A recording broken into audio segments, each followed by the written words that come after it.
আসসালামু আলাইকুম ওরহমাতুল্লাহ। প্রিয় ষষ্ঠ শ্রেণীর শিক্ষার্থী বন্ধুরা, গত ভিডিও ক্লাস পর্যন্ত আমরা মূলত আলোচনা করে শেষ করেছিলাম তোমাদের ইংলিশ পাঠ্য বইয়ের লেসন 21-এর প্রথম অংশটুকু নিয়ে। সো আজকের এই ভিডিওতে আমরা সেকেন্ড অংশটুকু যেটা রয়েছে সেটা নিয়ে আমরা আলোচনা করবো এবং এর মধ্য দিয়ে আমরা এই লেসনটা শেষ করে ফেলবো। যারা আগে ভিডিওটি দেখো নেই, চাইলে তোমরা ডেসক্রিপশন বক্সে অথবা পিন কমেন্টের লিঙ্ক থেকে তোমরা চাইলে দেখে আসতে পারো।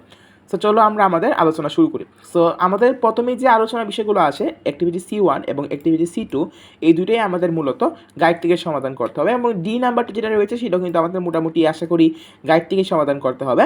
সো চলো আমরা গাইড থেকে একটু সমাধান করে নিই। C1টা কী বলা হয়েছে যে now make questions using the cues given below, মানে নিচে যে সংকেতগুলো রয়েছে সেগুলো ইউজ করে তোমরা কিছু প্রশ্ন প্রশ্ন তৈরি করবা।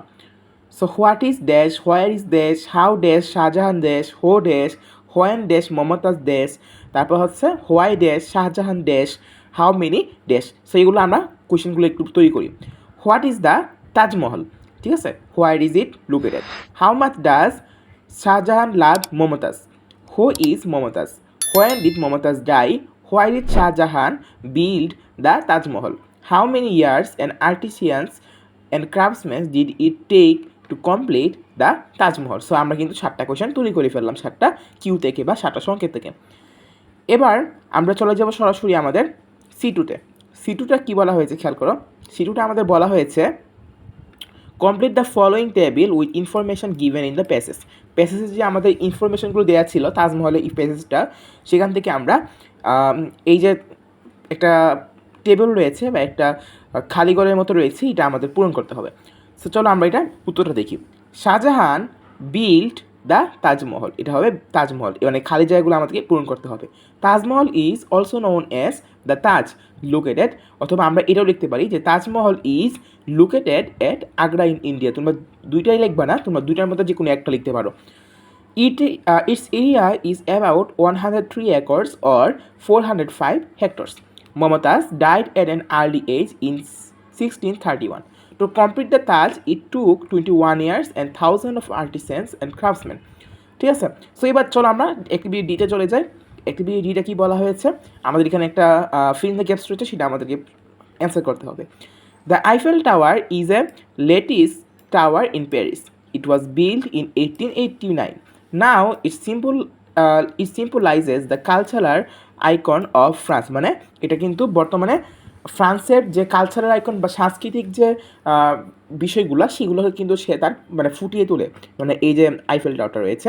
ইট stands as one of the most recognizable structure in the world too, মানে এই যে এটা কিন্তু পৃথিবীতে সবথেকে মানে বড় স্ট্রাকচারগুলোর মধ্যে কিন্তু একটা। The tower is famous as the tallest construction in Paris and the most visited paid monument in the world.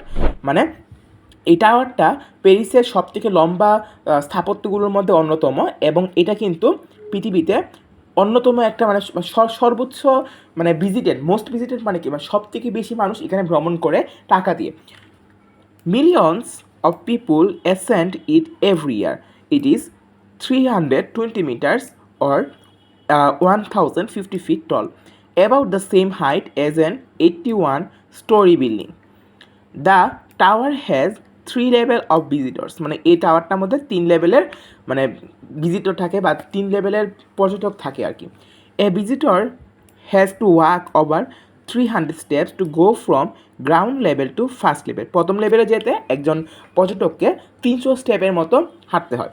The distance remain the same between the first and the second level, মানে এবং প্রথম level থেকে দ্বিতীয় লেভেলে যাওয়ার ক্ষেত্রেও কিন্তু তোমাকে এই 300 স্টেপ বা একই পরিমাণ হাঁটতে হবে। The third and the highest level can be accessed only by lift. সব থেকে উঁচু যে লেভেলটা রয়েছে 2 নম্বর লেভেল থেকে 3 নম্বর লেভেল, সেক্ষেত্রে তোমাকে যদি যেতে হয় সেই জন্য তোমাকে লিফট ইউজ করতে হবে। The tower is named after the engineer Gustave Eiffel. এই টাওয়ারটার নাম করা হয়েছিল ইঞ্জিনিয়ার গুস্তভ আইফেলের নামে। Whose company designed and build the tower, যিনি কিনা এই টাওয়ারটা ডিজাইন করেছিলেন বা তৈরি করেছিলেন। সো এবার চলো আচ্ছা এখানে একটা তোমাদের জন্য বঙ্গানুবাদটা দেখিয়ে দিচ্ছি, যেহেতু আমি এই পার্টটার বঙ্গানুবাদটা এতটাও বলিনি, তোমরা এখান থেকে একটু দেখে নিতে পারো। সো এবার চলো আমরা বাকি অংশটুকু যেটা রয়েছে এই নাম্বারটা সেটা একটু পড়ি। Now read the dialogue. What is it about? এই ডায়লগটা পড়তে বলা হয়েছে এবং এটা কী সম্পর্কে সেটা আমাদেরকে বলতে বলা হয়েছে। সেখানে মংপ্রু এবং নীরা এদের দুজনের মাঝখানে এই কথোপকথনটা হয়েছে। সো মংপ্রু বলতেছে, Nira, I am really surprise to know about this wonders. আমি এই বিষয়গুলো সম্পর্কে জেনে খুবই আশ্চর্যিত হয়েছি। What do you think? তুমি কী মনে করো? নীরা তখন বলতেছে, দে আর অ্যামেজিং, তারা অসাধারণ। But the wonders of the present time are also amazing. কিন্তু বর্তমানে যে ওয়ান্ডার্সগুলো রয়েছে বা বিষয়গুলো রয়েছে সেগুলো আরও বেশি অবাক করার মতো। They are not as huge as the superstructures. তারা এই সুপার স্ট্রাকচারগুলোর মধ্যে অফ দ্য পাস্ট, আগের যে আমাদের পূর্বে যে সুপার স্ট্রাকচারগুলো ছিল বা বড় বড় আমাদের যে স্থাপত্যগুলো রয়েছে সেগুলোর মধ্যে এত বৃহৎ না, but they are also incredible, কিন্তু তারাও কিন্তু আশ্চর্যজনক বা বিস্ময়কর। তোমার মংপ্রু বলতেছে, হোয়াট ডু ইউ মিন? তুমি কি বুঝতে চাচ্ছ বা তুমি কি বলতে চাচ্ছ? নীরা তখন বলতেছে, just wait for now, let me only say that some of the wonders of the modern world are truly incredible. I mean they are really unbelievable. We will, এটা হচ্ছে উই উইল, ঠিক আছে? উই ডাবল এল হচ্ছে we will read about them in the next lesson. পরবর্তী লেসনে আমরা সেই রকমের incredible এবং আনবিলিভেবল যে বিষয়গুলো রয়েছে বর্তমানে সেগুলো নিয়ে আমরা পরবর্তী লেসনে পড়ব। সো পরবর্তী লেসন দেখে আমার আমন্ত্রণ থাকবে তোমাদের জন্য, কারণ পরবর্তী লেসনটা আরও বেশি ইন্টারেস্টিং। কম্পিউটার, রকেট, তারপর হচ্ছে মনে করো যে মোবাইল ফোন, এগুলো নিয়ে কিন্তু আমরা পড়তে পারবো, ঠিক আছে? সো সেই ভিডিওটা দেখার জন্য তোমাদেরকে আমি সাদরে আমন্ত্রণ জানাচ্ছি। দেখা হবে নেক্সট ভিডিওতে। ততক্ষণ সবাই ভালো থাকবা, সুস্থ থাকবা। আল্লাহ হাফেজ।